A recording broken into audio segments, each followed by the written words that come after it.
അനിൽകുമാർ, നിങ്ങൾ നാട്ടുകാർ, അവിടെയുള്ള ആളുകൾ ഒക്കെ ഈ വാർത്ത അറിഞ്ഞതും അത് സംബന്ധിച്ച് നൽകാൻ കഴിയുന്നതുമായ വിവരങ്ങൾ എന്തൊക്കെയാണ്?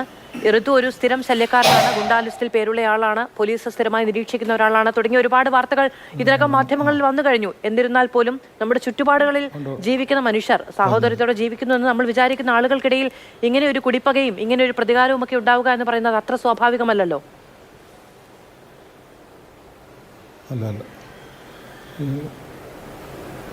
ഋതുവിനെ കുറിച്ച് പറയുമ്പോൾ, ഋതു പഠനകാലത്ത് മുതൽ സ്കൂളിൽ തന്നെ കുഴപ്പക്കാരനായിരുന്നു. പഠിക്കാൻ വളരെ മോശമായിരുന്നു. IQ കുറവായതുകൊണ്ട് മെഡിക്കൽ ബോർഡിൻ്റെ സർട്ടിഫിക്കറ്റൊക്കെ ഉപയോഗിച്ചാണ് ഋതു 8ാം ക്ലാസ്സിലും 10ലും ഒക്കെ പരീക്ഷ എഴുതുന്നത്. പക്ഷേ അന്നൊക്കെ വലിയ എല്ലായിടത്തും സ്ഥിരം പ്രശ്നങ്ങളുണ്ടാക്കുന്ന ഒരാളായിരുന്നു.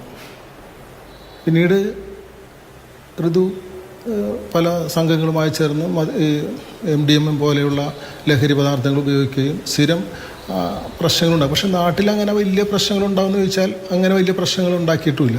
പക്ഷേ ഋതുവിൻ്റെ പേരിൽ 2 or 3 കേസുകളുണ്ട്.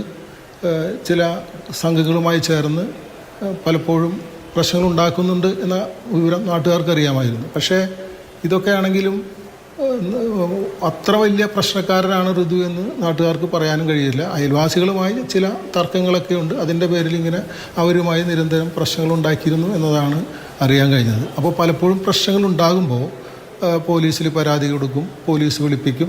അപ്പോൾ അമ്മ ഈ സർട്ടിഫിക്കറ്റ് പറഞ്ഞ് ഇങ്ങനെ മകൻ ഇങ്ങനെ മാനസികമായ ചില പ്രശ്നങ്ങളുള്ള ആളാണ് എന്ന് പറഞ്ഞ് രക്ഷപ്പെടുന്ന ഒരു പതിവാണ് പലപ്പോഴും ഉണ്ടായിട്ടുള്ളത്. യഥാർത്ഥത്തിൽ അമ്മയാണ് ഈ ഋതുവിനെ ഇത്ര കണ്ട് മോശമാക്കിയത് എന്നാണ് നാട്ടുകാരുടെ ഒരു അഭിപ്രായം.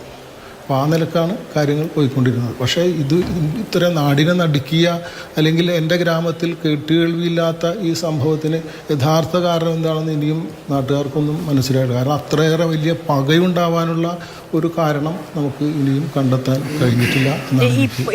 ഇപ്പോഴും അങ്ങോട്ടും ഇങ്ങോട്ടും സഹകരിച്ച് ഇടയ്ക്കൊക്കെ വഴക്കൊക്കെ ഉണ്ടാകാറുണ്ട്, എങ്കിലും സഹകരിച്ച് ജീവിക്കുന്നവർ തന്നെയായിരുന്നോ?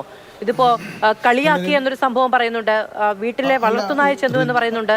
ഇതൊന്നും കൊലപാതകത്തിന് പര്യാപ്തമായ അതായത് അതൊന്നും ഒരു കാരണമേ അല്ല. കാരണം വെച്ചാൽ അവിടെ തൊട്ടടുത്തല്ലേ വീടുകൾ. അപ്പോൾ സ്വാഭാവികം പട്ടിയും കോഴിയൊക്കെ ഈ ഋതുവിൻ്റെ വീട്ടിലേക്ക് വരും. അപ്പോൾ ഋതു സംസാരിക്കും. പക്ഷെ ഋതു എപ്പോഴും എന്ന് വെച്ചാൽ കൂട്ടുകാരോട് പോലും വലിയ അല്ലെങ്കിൽ കൂട്ടുകാരൊന്നും ഋതുവിനില്ല. കാരണം കൂടെ 5 ദിവസം കൂടെ നടന്നാൽ 5ാമത്തെ ദിവസം ചിലപ്പോൾ അയാളെ മർദ്ദിക്കും. അപ്പോൾ ആരും ഋതുവിനോട് അങ്ങനെ അടുക്കാറില്ല. ഒരു കൂട്ട് എന്ന് പറയാൻ ഋതുവിനില്ല. എല്ലാവരുമായിട്ട് ചിലപ്പോൾ കുറച്ച് സമയം കൂടെ ഇരിക്കും. അപ്പോൾ പിറ്റേ ദിവസം അവരുമായിട്ട് അടിയുണ്ടാക്കും. അപ്പോൾ ഈ അയൽവാസികളൊക്കെ ആയിട്ട് 2 or 3 വീട്ടുകാരായിട്ട് ഇങ്ങനെ നിരന്തരമായി പ്രശ്നം ഉണ്ടാക്കും.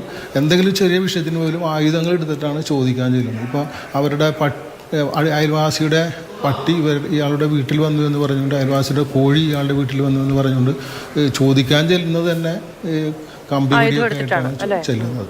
അപ്പോൾ ആ പ്രശ്നത്തിനൊക്കെ പരാതി കൊടുക്കുമ്പോൾ അമ്മ ഈ സർട്ടിഫിക്കറ്റൊക്കെ ആയിട്ട് പോലീസ് സ്റ്റേഷനിൽ ചെല്ലും. അങ്ങനെ രക്ഷപ്പെടുന്നു പോരുന്ന പതിവാണ് ഉണ്ടായത്. യഥാർത്ഥത്തിൽ പോലീസും വേണ്ടത്ര ജാഗ്രതയോടെ ഈ കാര്യത്തിൽ ഇടപെട്ടിട്ടുണ്ടോ എന്ന് ചോദിച്ചാൽ അതും ഒരു ചർച്ച ചെയ്യപ്പെടേണ്ട ഒരു വിഷയം തന്നെയാണ് എന്നാണ് എനിക്ക് തോന്നിയിട്ടുള്ളത്.